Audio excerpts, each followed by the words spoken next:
But for some reason that we don't understand, when it comes to Kenya, they don't want to budge. They don't want to give them a leeway to allow them to have much more space. And mind you, Kenya has been quite really friendly to China in so many possible ways, accommodating China, adopting Chinese language in schools, Confucius Institute. Kenya has been really doing its jobs in terms of getting really cozy and close to China.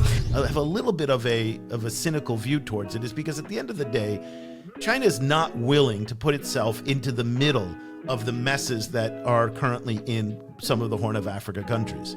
This idea that it's hosting a peace conference where it's really going to, negotiate the tough issues to facilitate peace. As we've seen in the past 2 years, Xi has done nothing. There's a rhetoric, and there's not even any details that come out of these meetings that they have. It just feels far more performative than substantive. I happen to have been in a big kind of like policy workshop on African kind of financial futures late last week, and when I saw all of the taxes being, kind of with the details of the tax bill, the first thing I thought was like, this is what has come to be called as domestic resource mobilization, right? Kind of like this is what the IMF is calling for. Like, this is the IMF's holy grail. Like all of these extra taxes, kind of in a way to increase DRM, right? Kind of like in the African. This is the one thing that the IMF tells all African governments. The China in Africa podcast is brought to you in partnership with the Africa-China Reporting Project at Wits University in Johannesburg. The ACRP promotes balanced, considered reporting on China-Africa relations through training programs held throughout the year. More information at africachinareporting.com.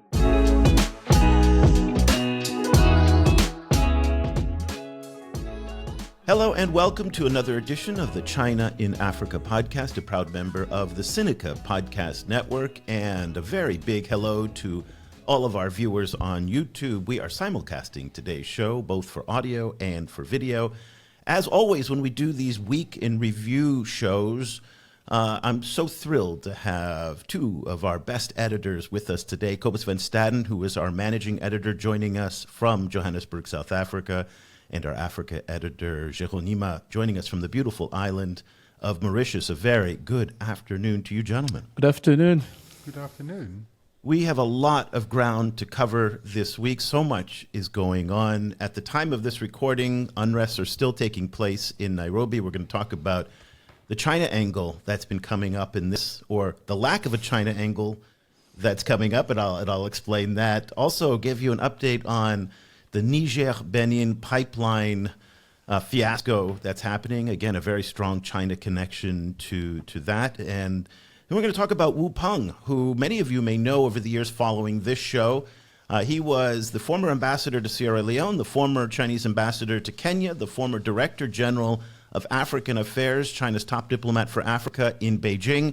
And now he is Cobus's neighbor in South Africa. Well, not literally your neighbor, but figuratively your neighbor.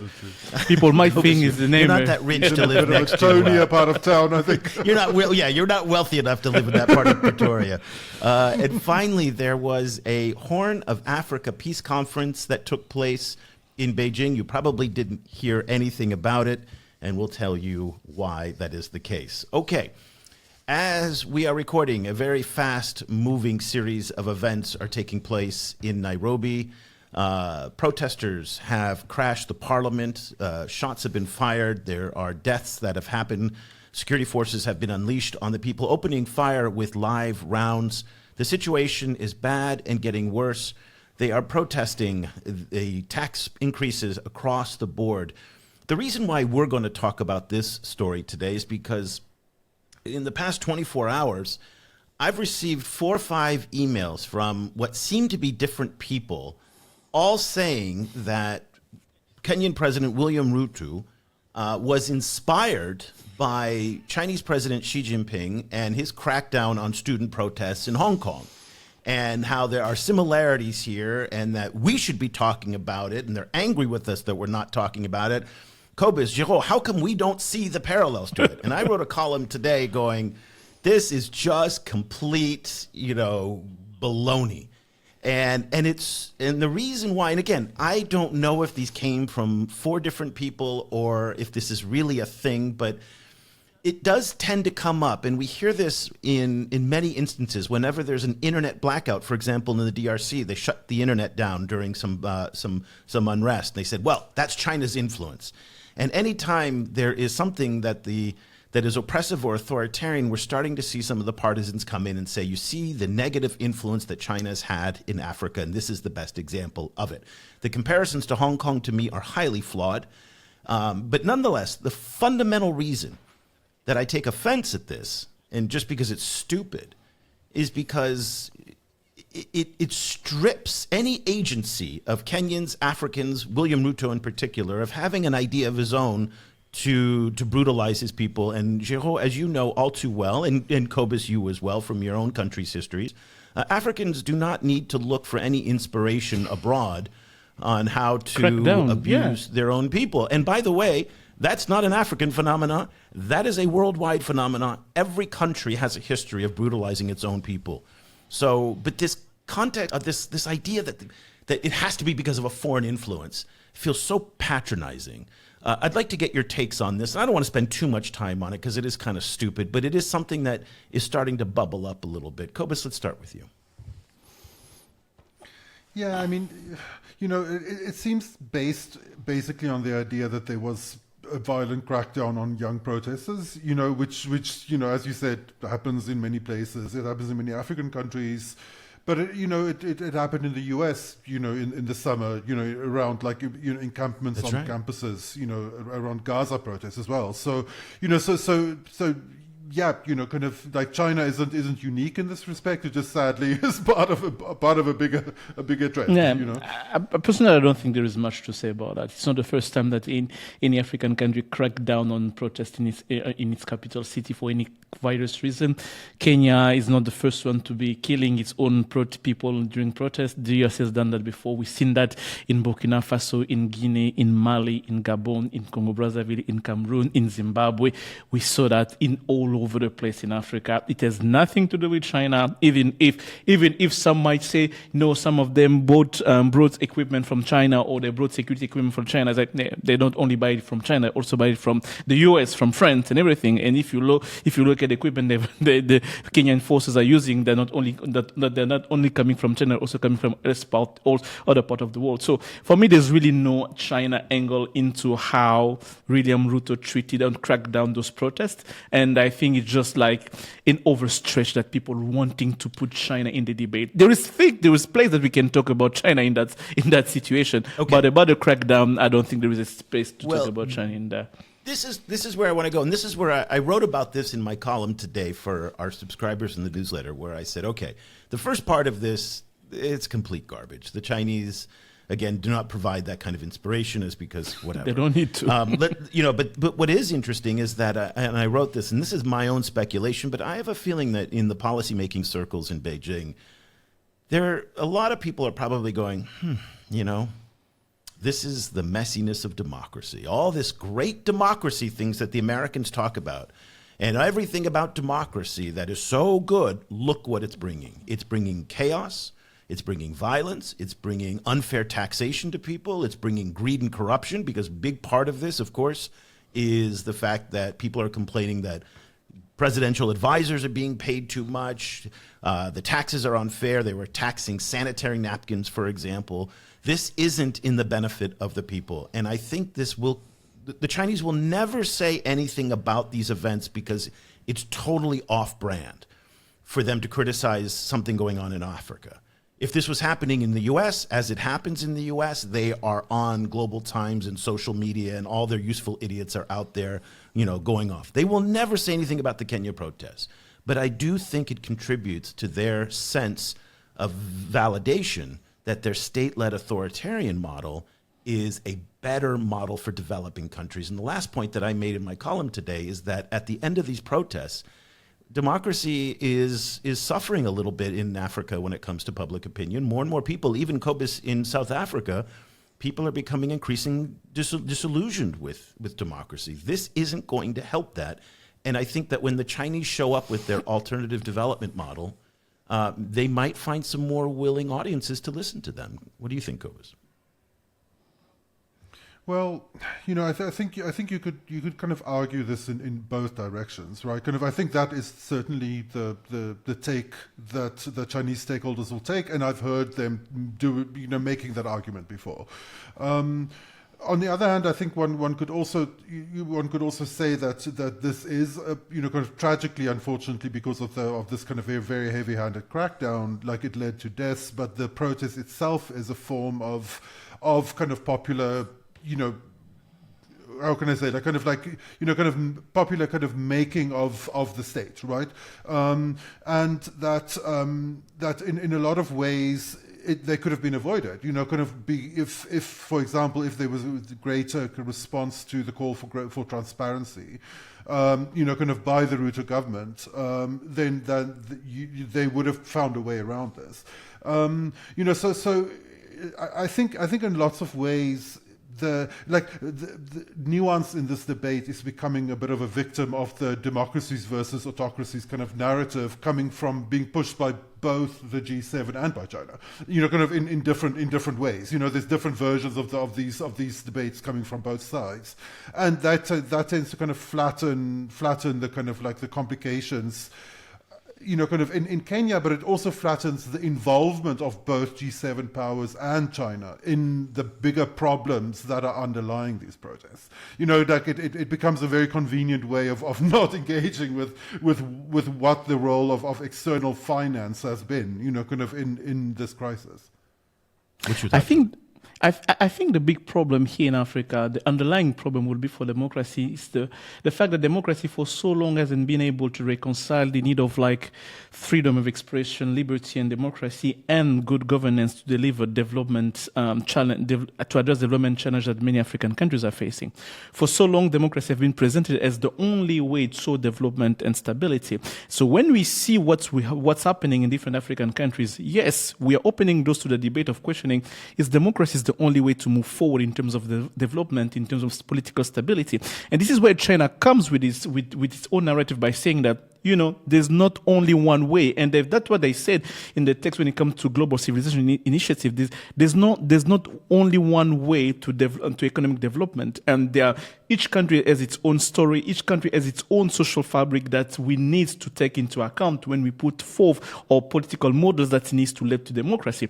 And this is where China really can come and say, I can show you that there is other path forward to democracy. But something that we also keep in mind is the fact that African country has a long past history of single party ruling. They know, they've seen that happening. They also saw those one party system not delivering economic development. Many African countries went from high level of economic development in the 1960s, 70s to one single party and to reach very low level of development and underdevelopment in the 80s and the 90s. So even there as well, they also have the argument to say, even we also saw one party ruling happening and we saw it's not producing the result that we expect that to produce. So the debate becomes, how do we find the way forward in the middle, not going to the both extreme, not going to the extreme of one party and not also going to the extreme of saying that liberal democracy can only go forward. And this is one thing about democracy as well, is to come to say that there's not only one form of democracy. When you go to Europe, Switzerland has different kind of democracy than Norway, than France, than Germany, than the US. And this is something that in Africa we don't always say. When we say democracy, we always tend to see either France, either the US. We don't see that, Switzerland has its own complex democratic system that takes into account its social complexity to build a system that works. So I think that debate also holds to happen in Africa, so where we open the doors to different type of democracy to have that debate moving forward. Yeah, that'll be interesting. I mean, it'd be great to see that debate happen. I'm not sure that's happening as much as probably it should be. It doesn't. No, it really doesn't. But again, I think it's good for us to be putting some of these ideas out there. The protesters have made a point of singling out the Kenyan government's relationship with the IMF. What's interesting, though, and I've been looking for this, is that are there any frustrations with respect to the debts that are owed to China in terms of the amounts that are leaving Kenya to service those debts. And again, we're not fishing here. This is actually a legitimate issue because the Chinese have been absolutely adamant, specifically the China Exim Bank, at refusing every single one of Kenya's requests at deferring their $6 billion of debt. Now, you've heard us talk about this a lot of times on the show. Kenya owes somewhere around between 70 and 80 billion dollars of total external debt. 6 billion of that is owed to the Chinese, so it's about 8%. Not a significant portion of the total debt. However, when you look at it in terms of the bilateral debt, it's a significant part. And then I want to read you some statistics. And this is one of the reasons why I think the protesters might be worth pressuring the Ruto government and China in singling out the Chinese. So this was from a report to the National Assembly. So this is data from the Kenyan National Assembly. Kenya's loan payments to the Export-Import Bank of China is, quote, a key driver of debt servicing expenditures, accounting for a quarter of total external loan repayments. So in the time between now and next June 2025, $1.2 billion of interest and principal payments in the fiscal year will be paid. This, again, is according to the National Assembly's Public Debt and Privatization Committee. And so commercial borrowings, including Eurobond and syndicated loans, will consume 35% of Kenya's foreign debt payments. So as a single entity, the Chinese stand out. And just to highlight how problematic the Chinese debt servicing costs are right now, in the first quarter of last year, the value of Kenya's debt repayment cost to China, again, in just the first quarter, surged by $160 million because of the depreciation of the Kenyan shilling against the dollar. And this is, again, a big problem. We've talked about this in the context of the BRICS, that the frustration of having all of these loans priced in dollars means that when the value of the dollar goes up, your local currency goes down, the cost of borrowing also goes up. And in that same quarter, the Kenyan government paid $472 million. Just that was the first quarter of last year, $500 million. Cobus, you and I last year had the opportunity to meet with a very senior Chinese think tank official. And one of the points that I brought up to him, because he said, what are your ideas that we can bring back to Beijing? And I suggested, I said, have some mercy. And mercy was the word that I used on the Kenyans for this debt. And he, reschedule the debt, put it out 20 years from now. And Ruto has asked for this repeatedly, and he's been denied at every turn. Kenyatta think before about him as well. $500 million or $1 billion between now and next June leaving, how badly that could be used in Kenya right now for other things. And the Exim Bank has been adamant, and they have rescheduled debts across Africa and around the world. But for some reason, they've got to stick up their booty when it comes to Kenya and have not budged. That's where I say there's some complicity that the Chinese have in this crisis, and that's the counter that I put to the debt trap narrative. We should be challenging the Chinese on legitimate issues like this, rather than made up ones like the debt trap narrative. Geraud, what's your take? I really believe that really China has a say in that situation, in that current situation. That's why I believe that they will not comment on that situation, because if they start to they're comment, not going to comment. Of course, the Exim Bank could reschedule the debt. Of course, they could reschedule the debt, especially since they did that last year. I think last year for Ethiopia, just the bordering country of Kenya. But for some reason that we don't understand, when it comes to Kenya, they don't want to budge. They don't want to give them a leeway to allow them to have much more space. And mind you, Kenya has been quite really friendly to China in so many possible ways. Accommodating China, adopting Chinese language in schools, Confucius Institute. Kenya has been really doing its jobs in terms of getting really cozy and close to China. And William Ruto himself as well, its party has been really close to the CPC, sending officials to China, having those party diplomacy and all. But for a reason that we don't understand, the China Exim Bank seem really adamant not to give Kenya any leeway, to give them a certain breathing room. Mind you, we're talking about something around 4 billion, and it's not going to cost China a leg to give Kenya, I don't know, to reschedule it for 5 It's years. not. It's not going to cost them. But somehow they just don't.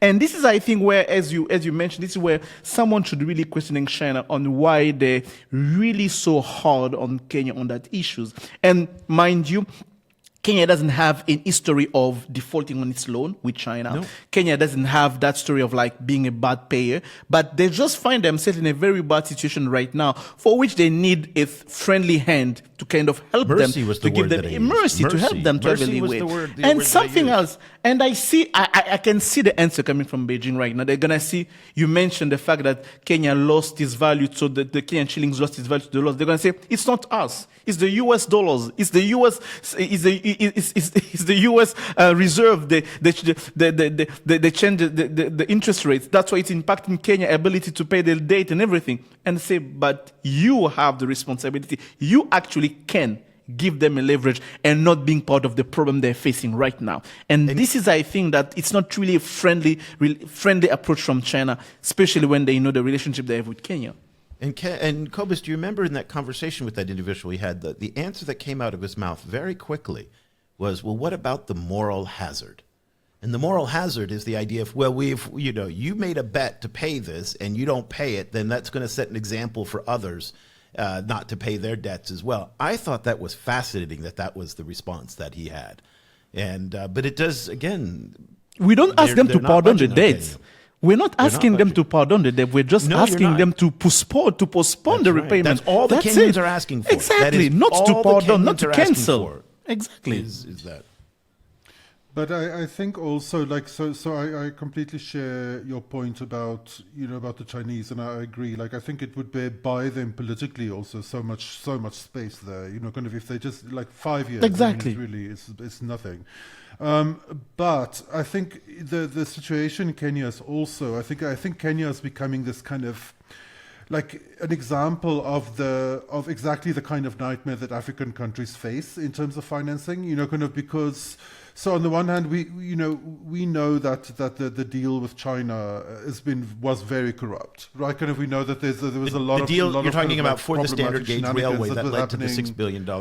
For the standard and that gauge was railway documented by particularly, Africa yes. Uncensored, so that's not our opinion. That is actually well documented. Yeah. That is on the record. Kind of that there was shenanigans from Kenyan officials and from different kind of Chinese actors behind the scenes there, right? So that I think is clear, and and that's another reason to be a bit merciful on the debt. But at the same time, Kenya is paying huge kind of like surcharges on Eurobond debt at the same time. Kind of so the number that we've seen kind of is north of 10%. On kind of in but that's not just Kenya. That's most African countries are paying this premium. This is the risk premium that so many have been complaining about. That's so unfair. Kind of it's incredibly unfair. It's based essentially on completely distorted risk perceptions. But at the same time, what we also know, like what the first thing I saw, because I happen to have been in a big kind of like policy workshop on African kind of financial futures late last week, and when I saw all of the taxes being, kind of with the details of the tax bill, the first thing I thought was like, this is what has come to be called as domestic resource mobilization, right? Kind of like this is what the IMF is calling for. Like this is the IMF's holy grail. Like all of these extra taxes, kind of in a way to kind of to increase DRM, right? Kind of like in the African. This is the one thing that the IMF tells all African governments is, you need to be like kind of getting more money domestically. This is essentially the thing that the kind of cure all that they suggest to all of these African countries when they raise the fact that ODA has been falling so much, right? From traditional donors. So it's this kind of like polycrisis where they're caught between China, the Eurobond lenders and the IMF, and there's like no mercy on any of the sides. So I agree that China should be doing something, but everyone else should be doing just something to be as well. very clear here, because this is often overlooked when we talk about debt in Africa, that Kenya is exactly in the same situation. 50% of Kenya's borrowing, as it is in Nigeria and it's even more in South Africa, is from domestic sources. So these are not countries that are leveraged to the hilt to foreigners. And I think that is often overlooked. And I think the frustration that many people in borrowing countries have is that when people from Washington and the IMF, oftentimes Americans, come and say, you have to boost your tax revenue, you have to cut back on services, you have to restrict the money supply, and then they say, well, they look at what the United States and look at other countries, what they do, and they're cutting taxes, the deficits in the United States and the debt is surging. And again, there are consequences to the U.S. debt. So it's not like, well, because our economy is a G7 and we're the currency of record, we're different than you. No, we're actually not. When you look at the amount of money that the United States taxpayers paying to service debt, it is atrocious. And it is coming at the expense of public services and education and all the other things. So we're not all that different in the end. And there is a frustration, I think, on the part of a lot of people in countries here in Vietnam, in South Africa, and Kenya, and elsewhere, of like, well, you're telling us one thing and you're doing something else. And that's the BS that I think that people have with the IMF and the World Bank. Exactly. I think so. I think the other thing is also that this crisis, I mean, one of the first things that I thought when I saw this crisis was, like, this is gonna be another kind of like another reason why like local currency lending is gonna start just. You say that, Cobus, but the Atlantic Council just came out with a report that said there's been no movement in the use of local currency vis-a-vis the dollar. There's been a lot of talk about it, but the use of the dollar has stayed constant. So all this rhetoric about a BRICS currency or local currency hasn't chipped away at dollar dominance yet. Not yet, but kind of like the thing I was thinking is obviously there's lots of reasons to take dollar loans, but the kind of the currency fluctuations and the impact that they've had in Kenya are making a strong counter argument, I would say. Yeah. But okay, let's close out Kenya, Geraud. We'll give you the last word. Yeah, but is there an opportunity for Kenya now to change is that situation by now taking loan from renminbi? This is one of the arguments that Chinese can put on the table. Is there an opportunity for that? Is there enough trade between China and Kenya to say, let me diversify my portfolio, my financial portfolio, to have much more different currency in my debt servicing, which I doubt they do have. So. I really don't see anything changing, especially as we mentioned here that the bulk of the debt, that public debt they do have, it's internal sources. So having it labeled in dollars or in renminbi won't change anything if the bulk of the debt is still labeled in shillings and you are still not unable to pay your own internal market. And this is, I think, is a problem that needs to address. And bear in mind as well that it's unlikely that the Chinese are going to issue large new loans to the Kenyans anytime soon. Exactly.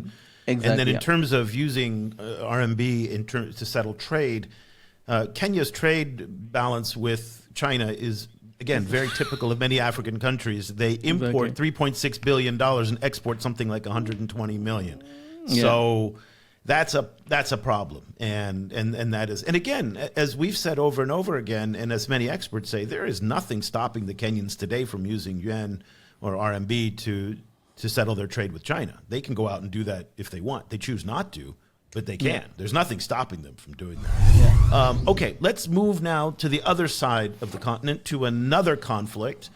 And that also involves China. And Geraud, we're going to come to you for an update on the Niger-Benin pipeline. So we heard last Sunday an armed group opposed to Niger's ruling junta disabled a section of the brand spanking new Niger-Benin pipeline. This is a 1,900-kilometer pipeline that was supposed to take oil from landlocked Niger to the Atlantic coast in Benin. And it was supposed to bring 90,000 barrels a day. It was supposed to be Niger's ability to finance itself after the coups and the departure of the French and the departure of the Americans and all of this. This was going to be the financial lifeline. Well, the oil has stopped. This is an oil pipeline that was built by the Chinese, partially financed by the Chinese, and operated by a Chinese consortium today. So the Chinese are at the center of this. Just to refresh everybody, the first time the oil stopped, the Chinese sent in a delegation from the Ministry of Foreign Affairs a couple of weeks ago to negotiate some kind of détente between the Nigerians and the Beninese. That was pretty cool. It got the oil flowing again. Now it's stopped again. Tell us what the latest is, Geraud. So basically, the latest now we have a new rebel group that's crippled the pipeline, invoking China loans to the junta. You remember last month, China gave the CNPC, the China National Petroleum Consortium, lent like 400 million to allow them to service, life in the country and everything. And in exchange, it was in exchange of the benefit they will make by selling the oil from the pipeline. So now the new rebel group, which is made of people who are close to the former President Bazoum, are asking for that loan to be cancelled. And they kind of put China in the middle of the dispute by saying that somehow by giving that 400 million loans, China is somehow supporting the junta, which they're fighting the junta. So now China find himself caught in that fight, and so far they haven't reacted, they haven't said anything. They reacted the first time when Benin closed the pipeline on its side. They open it up, and when Niger started to close it again, and now they have the rebel group. Now China is finding itself in the middle where wondering how to approach the situation. I remember I wrote about that. I was saying that maybe because of those cross-border interests, China has now the opportunity to become that peacemaker between those two countries. But you realize that China doesn't want to go all the way into the process to becoming the one really making sure that things go smoothly. China is really kind of battling all that situation in a certain way that we don't really sure where they're going to move forward. Now they've been taken into the mix of the dispute. I'm really curious how they're going to react on that.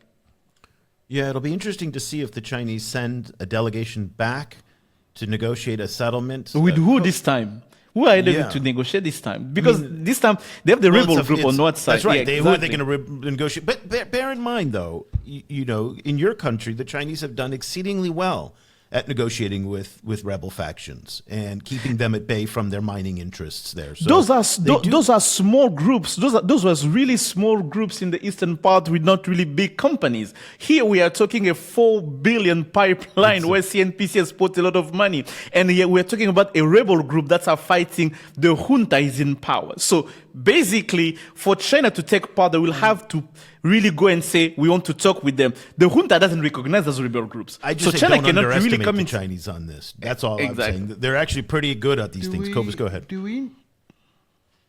Do we know who are the wider backers? So far, we don't have much of the details. We know that they're made of people, the former ministers from Bazoum and former members of his government and everything. In terms of external support, we don't have much. And the reality of the region is like there's so much instability, there's so much guns running around that region that you don't really need a special one country to back you up. It's funny you can find guns and people really willing to move But forward. it's funny because on X, everybody was saying it's the French. The French are doing this, and I'm just like, I think you're giving the French a little bit too much credit. Exactly, here, they were like, they're undermining exactly. the Chinese and the Nigerians, who they both don't like, but it's the French. Exactly. I want to make it very clear where there's no evidence that it's the French. There's I no think it's a evidence joke, for that. but nonetheless, exactly. it would be and funny. geopolitically, it doesn't really match much sense anyway. No. Like on the on the one hand, I feel very bad for Niger, because obviously this is, obviously also again because of the debt implications of all of this, and so on. On the other hand, there's a little bit of a, the kind of climate focused person within me has a little bit of Schadenfreude. It's like where you like, what they say when like they say oil installations have the danger of becoming stranded assets. Well, here we are. It's like hello. So, but I mean, admittedly, that's not necessarily a part of myself that I'm proud of, but still. But I do believe that China will have somehow. That's why I agree with you, Eric. It's somehow China will have to intervene. Because we are talking about that project is not dead in the water, and I think it's too early to say. And I think that China will have maybe to negotiate to have backdoor negotiation, and because China has found itself in this crisis. Why? Because China did not react when Bazoum was ousted. They did not say the same thing they said when Condé was ousted in Guinea. They did not come and say, we want the return of Bazoum in power. China did what it always does everywhere. It kept shut, it didn't say anything, and waited the shift of power to happen to side with the new power to side with the new power. So when they started with the new power, when the rebel group started, they said, okay, we're gonna, and they gave them 400 million, knowing that they didn't have money. Because the junta was cut off was from the IMF, from the World Bank, from the US, from the French. So the junta didn't have any support. With that $400 million, China gave them a lifeline. So by giving them a lifeline, China put itself in the middle of a crisis they cannot just move away from. So on one hand, they wanted to secure the pipeline, because if you don't secure the pipeline with the junta, you are dead in the water. And on the other hand, now they have a rebel group that say, because of you, the junta is in the power. Now you become part of the problem. So at some point, they're gonna have to do something. Yeah, but the concern that I have is that just as you've talked about the risk premiums that come from Eurobonds and this perception of risk in the West towards Africa, I worry that events like this are also going to create that same perception in China as well. And that it's contributing to this notion that, you know what, Africa, that even though this is isolated in Niger and Benin, this is far away from other places. You know how those stupid memes of like something happens in Tanzania and then someone in Ghana gets a call from someone in London and says, "Oh my God, are you okay?" But there is that ignorance that also exists in China as well about Africa. Well, it's just. Yeah, sure. I mean, definitely, but I mean, this is just racism, kind of because in the end, kind of it's like being like, oh, it's like there's border conflict in Myanmar. I should withdraw my investments from Vietnam. It's a similar kind of thinking. But the reality is, let's be fair in that perception of instability. We are talking about a region that experienced at least 5 coups in the last 2 years. We cannot there's legitimate reason to actually. There's a legitimate reason to believe to say that there is a risk of something happening there. So when the coup happened in Niger, I think we wrote a paper on that saying that China will become more and more careful by saying that are we really going to become that country that goes in any kind of situation? Those risks are real. For now, they were happy to find a new power to see the new junta taking power and everything. But now there is a rebel group coming to the situation. They find themselves much more difficult in difficult situation. But you remove.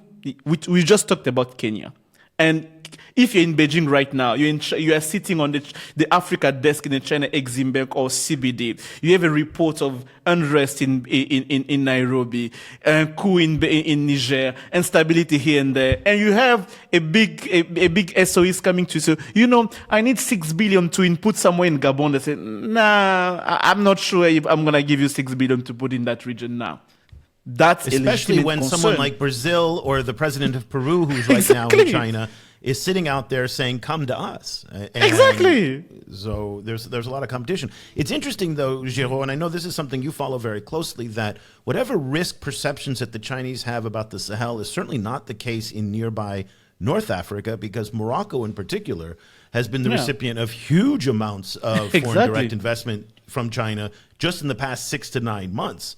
So clearly, this is not something that's impacting Morocco, and I think so. So again, let's give them some credit, but I just worry again that the whole perception of, quote unquote, Africa is starting to get, as you pointed out, potentially tainted by this unrest that we're having there.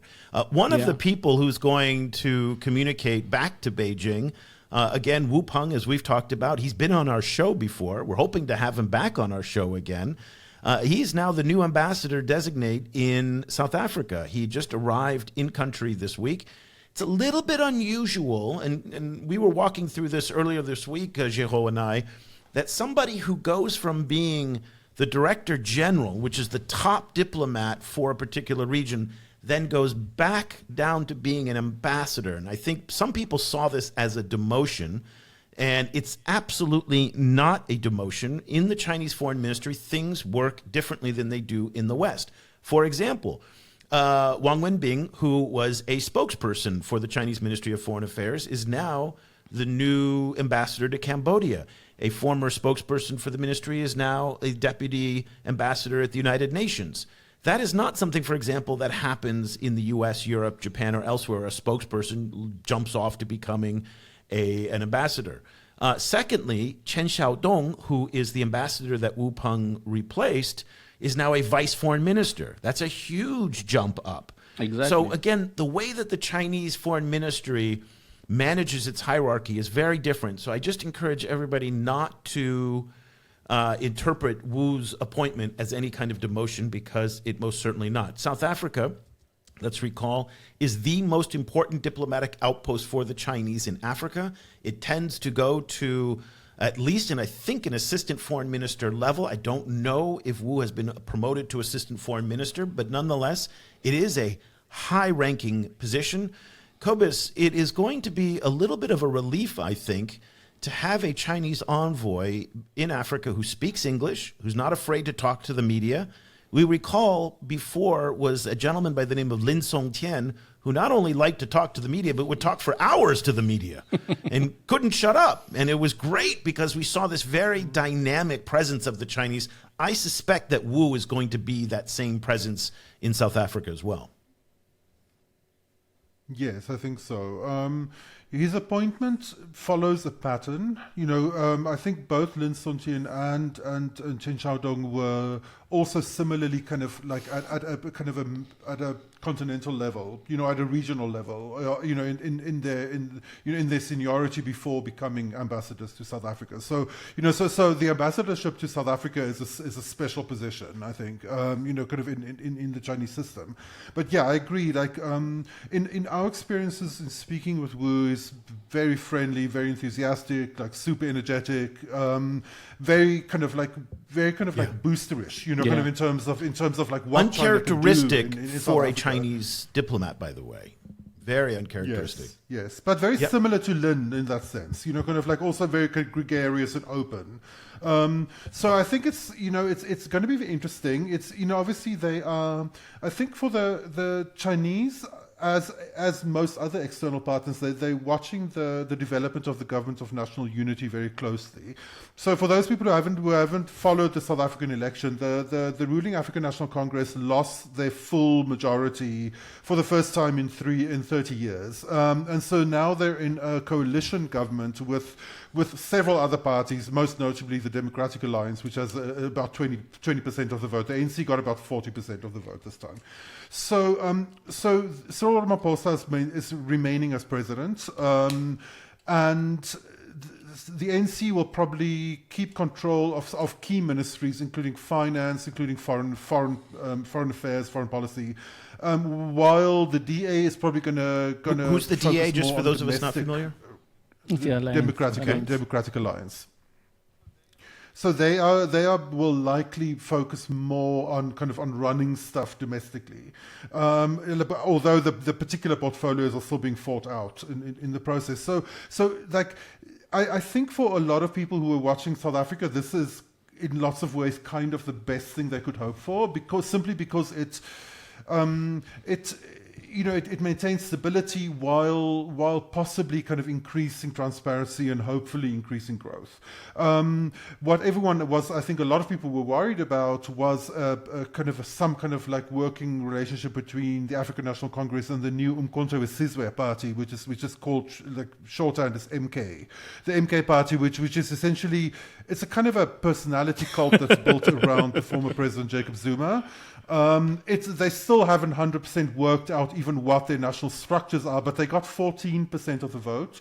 So there was this kind of worry, I think, in South Africa that they'll kind of create this kind of de facto coalition where everyone is kind of members of both parties and no one knows where the borders lie between the two. That has been avoided, it seems. And what's the impact for China? The current coalition seems a lot more business friendly. I think what's the impact for China? All of this, I think. The impact on China is going to be roughly, I think, the impact on other external partners too, in the sense that in the short term, it will smooth the way for Chinese companies. It will probably it will bring some business stability and hopefully some kind of like a little bit more transparency and some kind of openness to working with business, in a slightly more kind of like business friendly kind of pragmatic way in the hope of more growth. That I think will will probably smooth the way for external companies across the board, kind of Chinese and non-Chinese Chinese. In the slightly longer run, I think it could be a bit more complicated for China because the DA has traditionally been quite anti-China, and they're quite closely aligned to the G7. So so we're still trying to kind of work out how much of that is actually going to like factor into the. See, I get the sense that there's probably a little bit of disappointment in Beijing of the demise of the ANC as the absolute power, because in many respects, the ANC saw in the Chinese Communist Party a vision of what it wanted to be, where the party emerged ahead of the state. And the party was a suprapower above the state. And in fact, remember that it was the Chinese Communist Party who built a leadership training academy in South Africa, modeled on the Communist Party's leadership training academy in Beijing. And the ANC and the CCP, or CPC, had a very, very close relationship. And so I think China looked at what was happening in South Africa and said, that looks like us. We kind of like that. Now it's splintered a little bit. And Just a small detail note. I think that there was certainly a lot of training happening between the CCP and the ANC. I don't think that academy ever. Oh, it didn't. Okay. Worked. It was in Tanzania. There was a lot of discussion no. That's about a different academy in Tanzania. But it ended up being an academy for former liberation movements. Well, that's in Tanzania, but I thought they built one already in South Africa. Where the ANC are also about involved. 10, 15 years ago, long before the one for. It was mooted that they even suggested land for it, but I don't think. I think the disappointment in Beijing will be beyond seeing ANC as a model, seeing ANC as an African model. I think it's much more with the instability that comes with coalition that Beijing is much more afraid of, because for Beijing, ANC, wherever is in power, as long as you decide by yourself, as long as you talk in one voice, it's much more safer. But when you are part of a much more complex, complicated democratic process where you have alliance, you have to take into account different stakeholders, for Beijing just makes the situation much more complicated, because for them it will be like, when my ambassador will be speaking with your minister, it's not a final word, because by the time your minister talks to the prime minister or talk to the National Assembly or talk to the president or to the head of state to wherever after that, what's going to happen is like something may change between what was being said between us and the final decision. And this is the instability that China doesn't like, the fact that now ANC find itself in a situation where what Ramaphosa will be telling you, it's not 100% sure until it maybe goes through the parliament and then it becomes a law. And this has become problematic for China in that regard for what's happening in South Africa. Okay. Well, let's close out our discussion today. Man, we've had a lot to go through. I thought it was going to be a slow week, but it turned out not to be a slow week. There was a Horn of Africa peace conference that took place on Monday in Beijing. If you recall, this may sound familiar. Back in April 2022, I think it was April 22. It was 2022. I think it was the month of April. They held it in Addis Ababa, and it was hosted by China's special envoy for the Horn of Africa, Xue Bing, who has proven himself to be the most ineffective diplomat that I've ever seen in my life. I mean, this is a guy who just doesn't get anything done. I mean, I don't quite understand what's going on here, but about 7 countries got together from the Horn of Africa states, their ambassadors and high-level representatives in Beijing to meet with Xue, but also our man Chen Xiaodong was there. And that's what makes this second, and I say peace conference, and I put it the air quotes, though our YouTube viewers can see I'm actually making air quotes here, a peace conference. And the reason why I kind of, I have a little bit of a cynical view towards it is because at the end of the day, China is not willing to put itself into the middle of the messes that are currently in some of the Horn of Africa countries. This idea that it's hosting a peace conference where it's really going to, negotiate the tough issues to facilitate peace, as we've seen in the past 2 years, Xi has done nothing. There's a rhetoric, and there's not even any details that come out of these meetings that they have. It just feels far more performative than substantive. So anyway, there was a nice, beautiful picture at the foreign ministry. Everybody was there. They say that they're doing it. And I think the fact that the Horn of Africa countries themselves are not sending higher level representatives to these conferences. It's really at the ambassador level is an indication that they too don't take it that seriously. They were just polite. They're they were being just very polite and being there. They're very that's all. polite, and so. But it is kind of a mark of what the Chinese want to do as diplomatic peacemakers in different parts of the world, and they say they're hosting peace conferences. They're really focusing on development, and it's the very traditional Chinese diplomacy in terms of talking about economic development, resisting outside interference, which is French for, keep the Americans out and not. But so anyway, so there was this, we'll put a picture up on the site and you can see it. It's a nice picture. It's a nice background that they put together. They have much more leverage to pull in Guinea and Benin for being really peacemaker over there than they have in Horn of Africa. And That's I was correct. like, why are you putting your chips in Horn of Africa? The US and the other countries, South Africa, have already negotiated the peace in Ethiopia. There's really, you have no leverage between Egypt and Ethiopia over the Gerd Dam.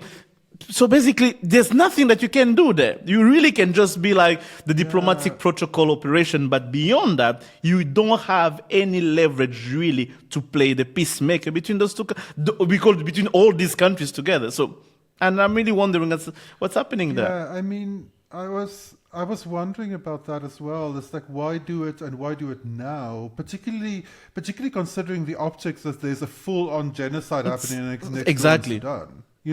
It's like, so it's like not even referencing that little detail. It's also, it's like there was just the pointlessness of it. This is became I my suspect the preoccupation. reason why they're doing it, and I'm probably wrong on this, but I suspect the reason why they're doing it is because the United States has Mike Hammer. You know Mike Hammer. Geraud, I the former very ambassador well. to the DR Congo. He's the special envoy for Horn of Africa. Horn of Africa. Yeah. But has he done anything? Well, I haven't seen anything. He's been vocal all over the but place and been- everything. Yeah. But he's diving into the hard issues, though, so I'll give him credit. I'm not a huge Mike Hammer fan, by the way. But what does that mean in the case of the Horn of Africa? The hard issues are right on the surface and no Fair dive enough, needed. but he's actually there on the ground, constantly holding talks. Again, how much progress is being made at the end of the day, I don't Something know. else. But it doesn't feel anywhere near as performative as what we're seeing. Oh, with yeah, these, that's true. Every 2-year kind of photo ops that they're doing. And the fact that Mike Hammer is actually spending a lot of time in the region is a big difference between him and Xue.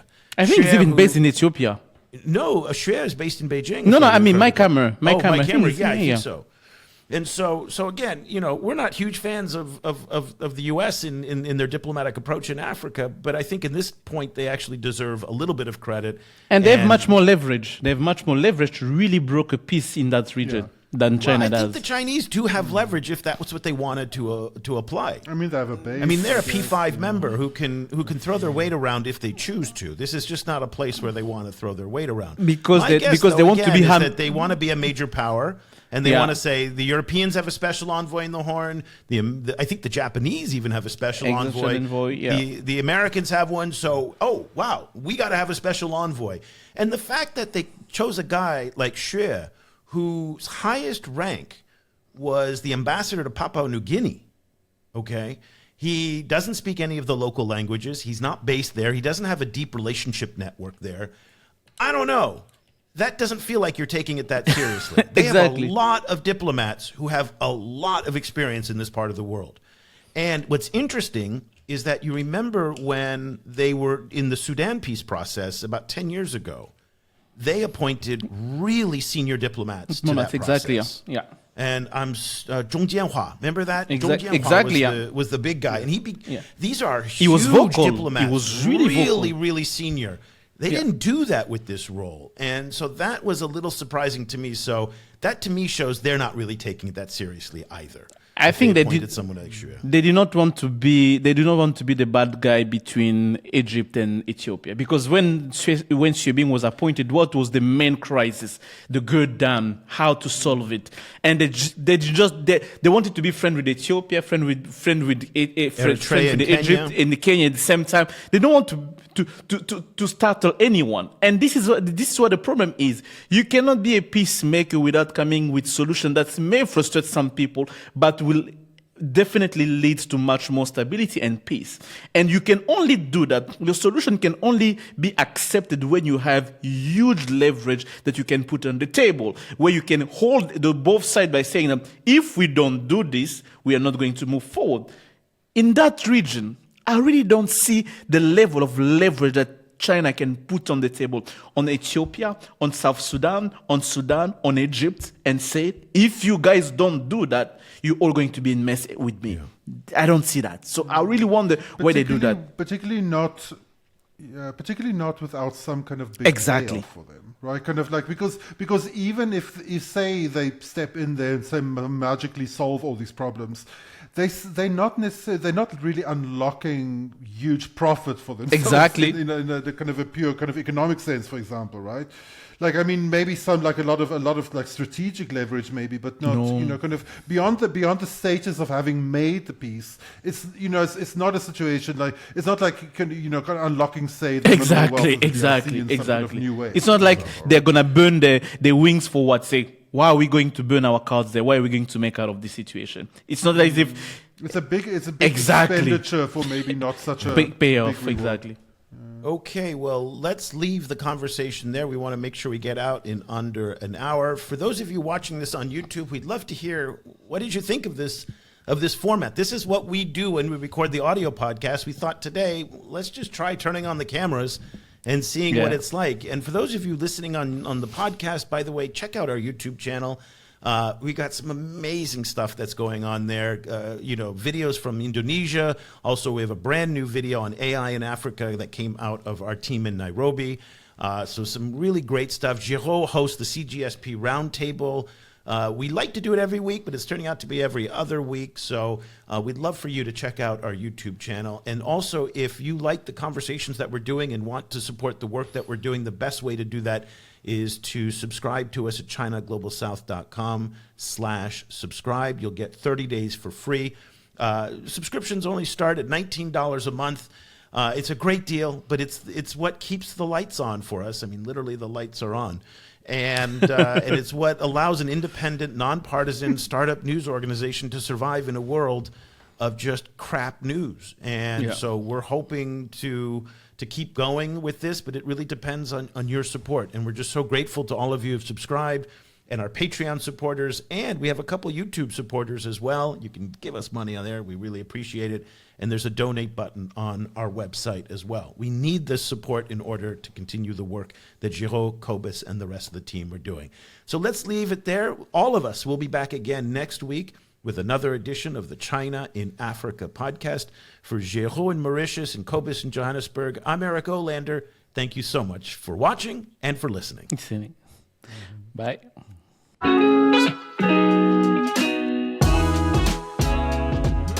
The discussion continues online.